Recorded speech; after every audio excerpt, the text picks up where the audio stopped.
Hello! Bonjour tout le monde, bienvenue sur ce live, ici Stéphanie Marie, j'espère que vous allez bien en ce début de mois d'août. Peut-être que vous êtes en vacances, peut-être que vous avez repris le travail cette semaine. J'espère en tout cas que vous vous portez bien et bienvenue aux personnes qui arriveront en replay et qui verront le début de ce live et puis bienvenue à celles qui arriveront en live. N'hésitez pas à me faire un petit coucou dans les commentaires pour me dire que vous êtes passé et puis aussi à laisser éventuellement un commentaire si le sujet de ce live vous inspire une réaction ou un commentaire en lien avec le sujet. J'avais envie de vous parler, déjà de boire mon café avec vous, et puis j'avais envie de vous parler de la dualité. J'en avais parlé dans une story il y a quelques jours. C'est un sujet que j'avais envie d'aborder avec vous parce que, en fait, il n'y a pas longtemps, j'ai vécu, perçu la dualité autrement, à un niveau, j'allais dire, presque plus subtil, mais qui change pour moi totalement la donne dans la perception de ce qu'on vit. Et j'avais envie de vous le partager et de vous inviter à observer aussi, vous, dans votre quotidien, cette dualité telle que je vais vous la partager pour que vous puissiez expérimenter et ressentir, ce qui n'est pas facile, vous allez voir, cette forme de dualité. En fait, comment c'est venu pour moi, c'est, vous le savez, j'ai perdu ma grand-mère à la fin du mois de juin. Donc elle a été malade pendant 15 bons jours. Et puis elle a été hospitalisée suite à des AVC. Et ensuite, son état s'est dégradé, elle était en fin de vie et puis elle est décédée. Et en fait, en même temps que je vivais ce décès, qui était très dur pour moi, et ça je vous ferai aussi un autre live en lien avec le deuil, parce que le deuil, c'est pas que c'est pas que juste la difficulté liée à la séparation, c'est aussi plein d'autres choses qui se jouent derrière le deuil. Il n'y a pas que cette tristesse liée à la perte de l'être cher, il y a plein d'autres choses, et ça je reviendrai dessus dans un autre live parce que c'est important aussi de vous le partager, c'est important si vous êtes concerné, puis c'est important aussi pour vous, si vous êtes des personnes qui accompagnent les gens qui vivent un deuil, d'avoir ces clés de compréhension de ce qu'il y a aussi derrière la perte d'un être cher. Donc tout ça pour vous dire que, donc je reviendrai sur ce sujet-là, mais pour vous dire que quand j'ai perdu ma grand-mère, en tout cas pendant toute cette phase, qui n'a pas été si longue que ça, en même temps, j'avais mes enfants qui ont 15 ans, qui étaient en train de passer leur brevet, qui avaient fait leur demande de lycée, qui obtenaient leurs résultats, qui obtenaient leurs réponses pour leur lycée, et qui étaient en fait... qui étaient heureux parce qu'ils ont eu des bons résultats, parce qu'ils ont été pris dans les lycées qu'ils voulaient, etc. Et en fait, je me suis retrouvée dans cette situation où, tout en vivant quelque chose d'extrêmement douloureux et d'extrêmement difficile, j'avais aussi des choses extrêmement positives et extrêmement joyeuses qui se passaient dans un autre espace de ma vie. Je suis un peu gênée parce que j'ai des... Voilà. Dans un autre espace de ma vie. Et ma première... je l'ai observé, je l'ai vu, mon premier sentiment, ça a été de la culpabilité. Je me suis sentie coupable en mode c'est pas bien, j'ai pas le droit, j'ai posté quelque chose sur ma grand-mère qui est en train de partir, qui est décédée, je vais pas en plus maintenant poster des choses où je montre que je vis des choses difficiles, etc.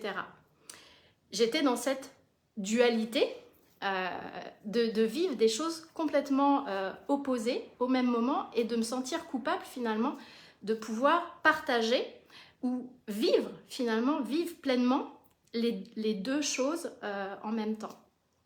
Et puis un soir, après être allée voir ma grand-mère, je me suis assise dans un café et en fin de journée, et puis j'ai ressenti en fait une forme de paix intérieure, avec le soleil, l'air frais, voir la vie en fait autour de moi qui continuait à avancer. Et à ce moment-là, j'ai ressenti, je ne sais pas si ça vous est déjà arrivé, ce genre de moments, j'appelle presque des moments de grâce. C'est des moments où la compréhension de quelque chose intègre toutes vos cellules et qu'à ce moment-là, il se passe un basculement dans votre compréhension de la vie ou d'éléments de la vie. Et c'est comme un switch qui est définitif en fait. C'est-à-dire que vous passez dans un niveau de compréhension différent sur un sujet en lien avec la vie ou avec qui vous êtes, ce que vous êtes, etc. Et c'est vraiment ce que j'ai vécu en une fraction de seconde.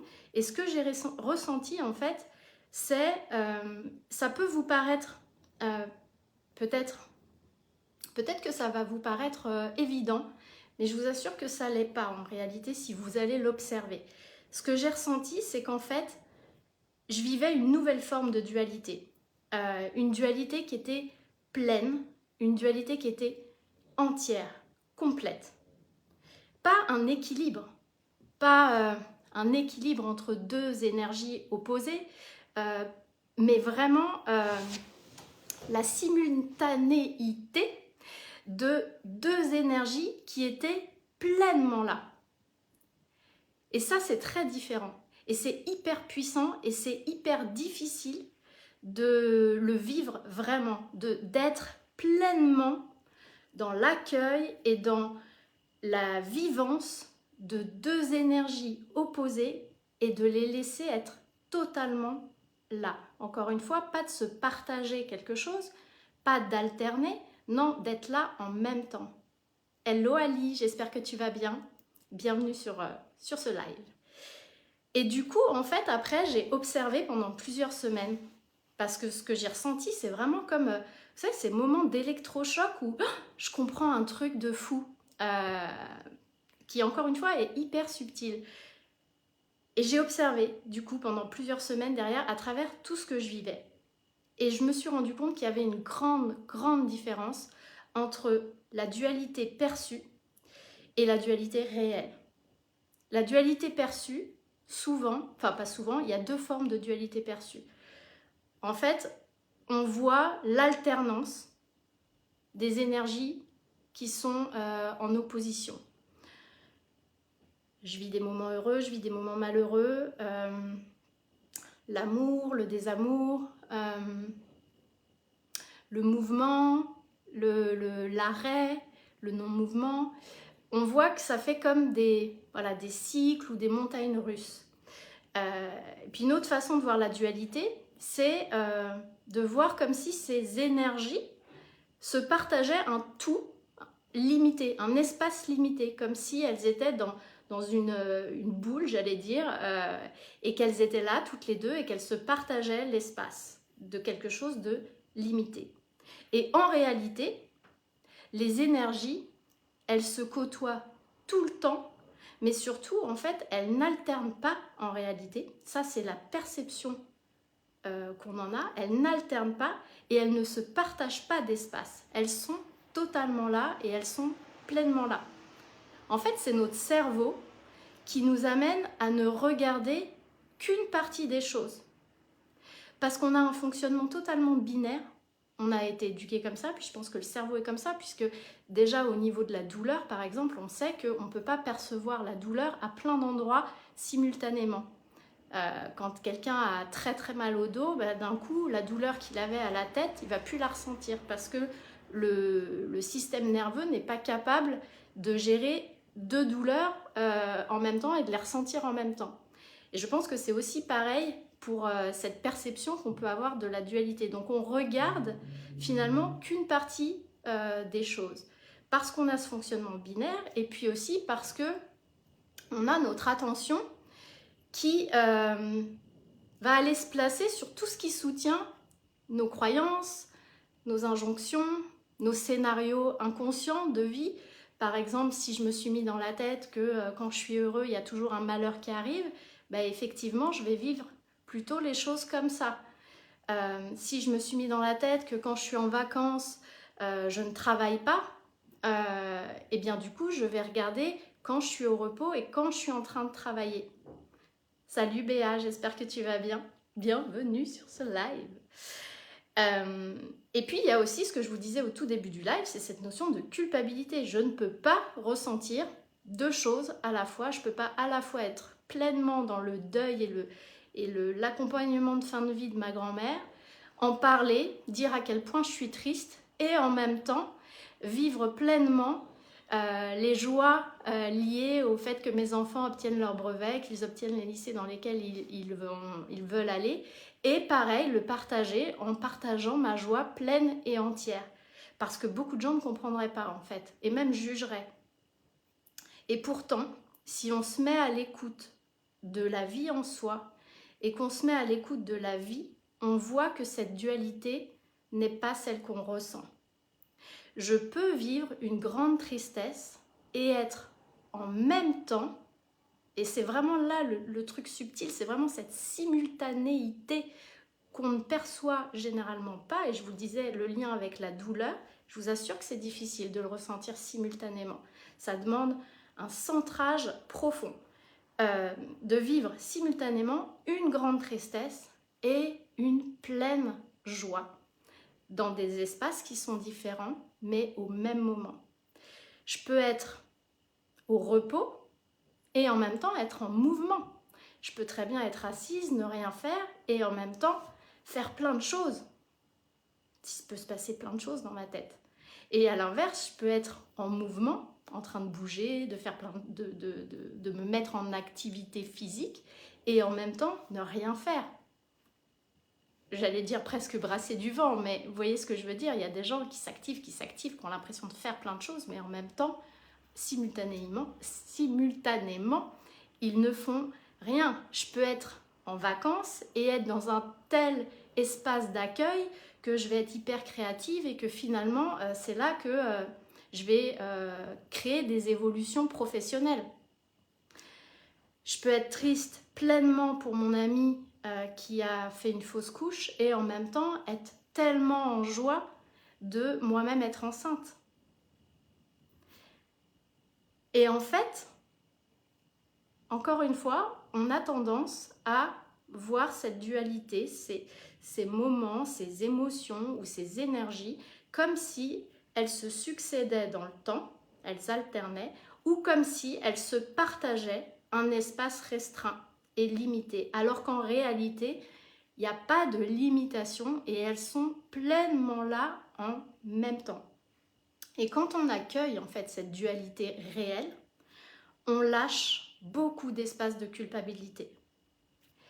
La difficulté, c'est que d'autres vont pas le voir ça, vont pas comprendre que cette dualité existe de manière simultanée et qu'on peut être dans deux énergies pleine et entière au même moment. Mais c'est parce qu'en fait, ils vont projeter sur vous leur propre culpabilité à ressentir ça, à ressentir de la joie en même temps qu'il y a de la peine, ou à ressentir de la peine en même temps qu'il y a de la joie, ou à se sentir inactif en même temps qu'ils bougent, etc. Et du coup, ils ne vont pas s'autoriser à ça, et comme vous allez leur renvoyer ça, vous savez, le principe du miroir, mais du coup, ils ne vont pas supporter ça chez vous. Mais c'est la vie, en réalité. Et je vous invite vraiment dans les prochains jours et les prochaines semaines, à observer dans votre quotidien. J'avais dit que je buvais mon café avec vous, mais finalement, je ne le bois pas tellement je parle. À observer dans votre quotidien ces dualités réelles et à prendre un temps pour les accueillir, les ressentir, les respirer sans culpabilité et les vivre. Et vous verrez qu'en plus, si vous vivez des choses qui sont difficiles émotionnellement, elles vont rester difficiles, d'accord ? Elles vont rester difficiles. Mais si vous êtes pleinement ouvert à cette dualité réelle qui est dans la simultanéité, vous allez pouvoir contacter des espaces de joie, de plaisir qui sont là, présents et disponibles au même moment. Et encore une fois, c'est extrêmement difficile parce qu'on n'est pas du tout, je pense que c'est encore une fois au niveau du cerveau, mais même au niveau du psychisme et au niveau de l'inconscient, on est formaté pour ne regarder qu'une seule chose. Mais si vraiment on se centre, on peut ressentir, je ne sais pas comment vous l'expliquer parce que c'est hyper subtil et c'est extrêmement difficile, et la limite entre ça alterne et c'est très proche, où on se dit oui c'est vrai, je vois bien que je ressens de la peine et qu'en même temps je vis des choses de joie, oui, mais ressentir les deux vraiment en même temps, comme ça, d'accueillir vraiment les deux énergies, les deux émotions, c'est vraiment difficile, je m'en suis rendu compte. Tu dis Béa, tout le monde ne parvient pas à avoir cet état de conscience, mais oui, c'est tellement aidant de l'avoir, beaucoup d'émotions sont là en même temps. Cependant, la dépression n'amène-t-elle pas dans un seulement et même sentiment lourd, empêchant tout autre ressenti plus joyeux, par exemple? Et si, mais je pense, c'est ce que je disais tout à l'heure, c'est que je pense que honnêtement, le cerveau, c'est comme avec la douleur, il n'est pas vraiment conçu pour ressentir des choses simultanément. Et je pense qu'on est formaté avec toutes nos croyances aussi à aller voir ce qui finalement peut venir nous soutenir, nous sortir de quelque chose, puisque on va rester accroché à nos difficultés. Les gens qui sont en dépression sont souvent des gens qui peuvent avoir vécu des choses lourdes, hein, mais qui du coup se laissent aspirer en fait par quelque chose de négatif et qui n'arrivent pas, effectivement il faut qu'ils se fassent aider de toute façon hein, avec un thérapeute, et ça les empêche de ressentir ça. Mais je crois Béa que vraiment par rapport en tout cas moi à ce que j'ai vécu fin juin, je trouve qu'il y a vraiment une frontière subtile entre cette pleine dualité permanente et à ressentir, et cette dualité où on a vraiment où finalement quand on observe celle qu'on voit très souvent ou celle qu'on vit très souvent, c'est celle qui est dans l'alternance ou qui est dans je me partage un espace. C'est comme dans le business quand on dit oui je suis dans l'énergie féminine ou dans l'énergie masculine, ou j'essaye d'équilibrer les énergies masculines et féminines. En fait aujourd'hui je me dis non, c'est pas ça, c'est d'être pleinement dans les deux, d'être pleinement dans l'énergie masculine et pleinement dans l'énergie féminine, à après les adapter et les mettre en action les actions qu'on a envie de placer. Ça ne veut pas dire être dans une énergie masculine, faire tous les processus, marketing, etc. Mais d'être pleinement dedans tout en étant pleinement dans l'autre énergie. Et ça, c'est hyper difficile. Et souvent, aujourd'hui, on nous parle d'équilibre, mais je ne crois pas qu'il y ait d'équilibre à trouver. Je crois qu'il y a à accueillir et à embrasser pleinement les deux, toujours.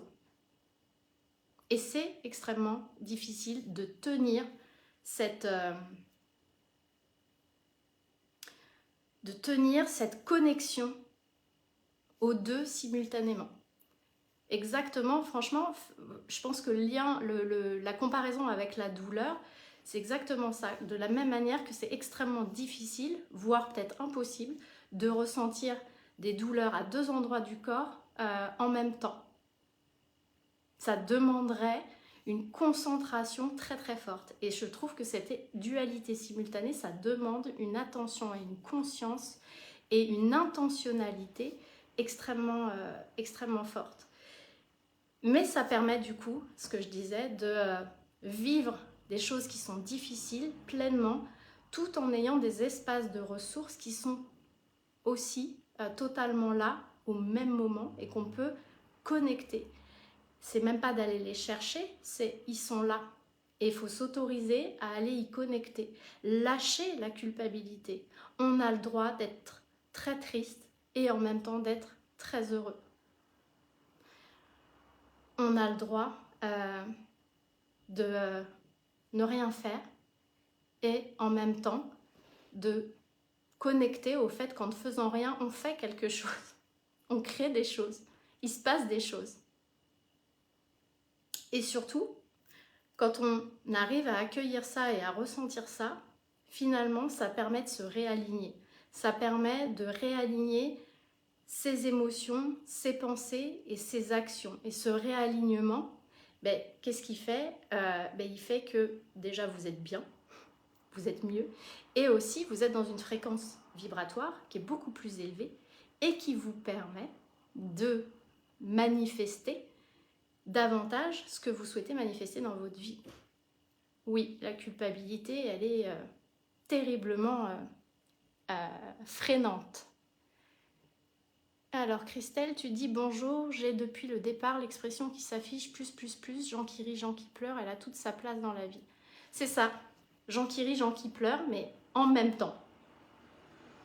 Donc c'est ça que j'avais envie de vous partager aujourd'hui et je vous invite vraiment à être hyper attentif sur ce que vous vivez et de vous efforcer à chaque fois que vous connectez ou que vous ressentez une peine, une difficulté ou une énergie quelconque ou une émotion quelconque, d'observer qu'en réalité, il y a une dualité au même moment, simultanément, qui se vit pour vous à l'intérieur de vous ou dans la vie autour de vous. Et que de tenir cette connexion aux deux, je trouve que c'est hyper puissant. Et là, je le vois, je ne vous cache pas que depuis le décès de ma grand-mère, je vis des moments de contraction dans ma vie qui sont forts. Et en fait, je me rends compte que j'arrive à passer au travers beaucoup plus facilement parce que justement, ça y est, j'ai switché, ce que je vous disais au début, cette espèce de switch profond, cellulaire qui fait que tu sais que ça va changer tout pour le reste de ta vie. J'ai vraiment vécu ce switch et je peux maintenant, quand j'ai ce genre de moments difficiles, ressentir en même temps toutes les joies qui sont présentes autour de moi. Tout en étant dans ma peine et ma contraction. Maria, tu dis, prendre les émotions comme la vie telle qu'elles arrivent. Pourquoi culpabiliser? On n'est pas responsable, on est dans l'empathie certes, mais pas de culpabilité. Oui, ben oui. Bravo à toi d'honorer tous tes états de vie. Ben oui, je suis humaine, hein. Comme tout le monde.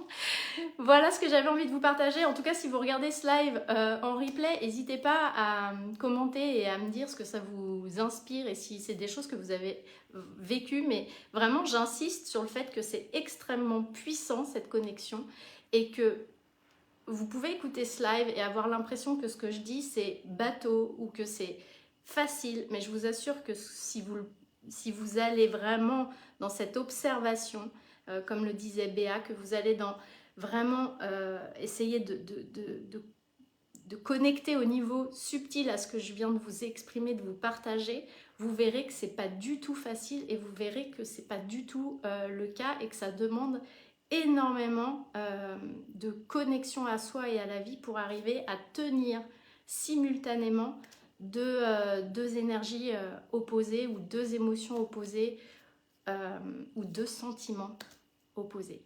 Voilà, je vous souhaite une très belle après-midi, un très bel après-midi et puis je vous dis à bientôt pour un prochain live. Je vous embrasse. Ciao!